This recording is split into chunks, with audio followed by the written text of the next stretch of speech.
some of those boys recounted those stories, and I read them, and I wrote this song about this potential hero. Maybe he was a bit big for his britches, but he sure was colorful. His name is Peter York.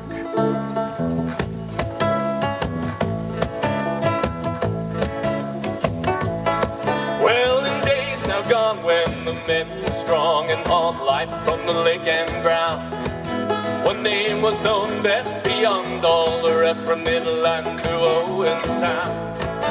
He was rough and mean, and he was brown as a bean, and it was known in every port that if you needed a man who was tough as the land, then you called poor Peter York.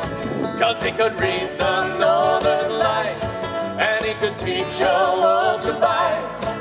And some report the ghost of Peter York still roams those hills at night.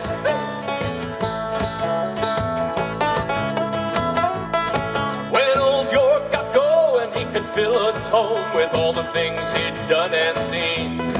He said that he and his pa had fought the Iroquois near Penetang-Lachine. He said they made him chief of that Christian Isle until he laid down the post, and with the tip of his cap said he'd hunt and trap in the hills he loved the most. 'Cause he could read the northern lights, and he could teach you all to bite. And some report the ghost of Peter York still roams those hills at night.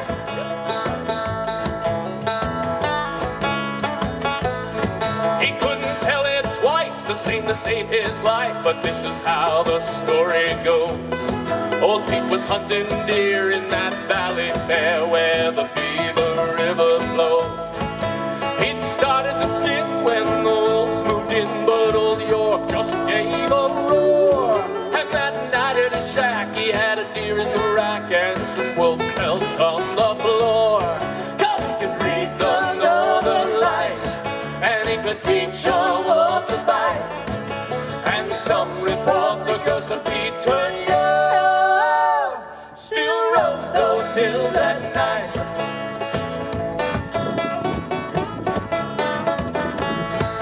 When I last saw York, it had just gone dark on a dying winter's day. He was bent and old, and he was dressed for the cold, and that jet black hair was gray. He raised his eyes to those dancing skies and laughed into outer space. And as he walked away, I swore I heard him say, with a smile still on his face, well, I could read the northern lights, and I could teach you all to bite. And you can rest assured the ghost of Peter York is gonna roam those hills tonight. 'Cause he could read the northern lights, and he could teach you all to bite. And some report the ghost of Peter York still roams those hills at night. Still roams those hills at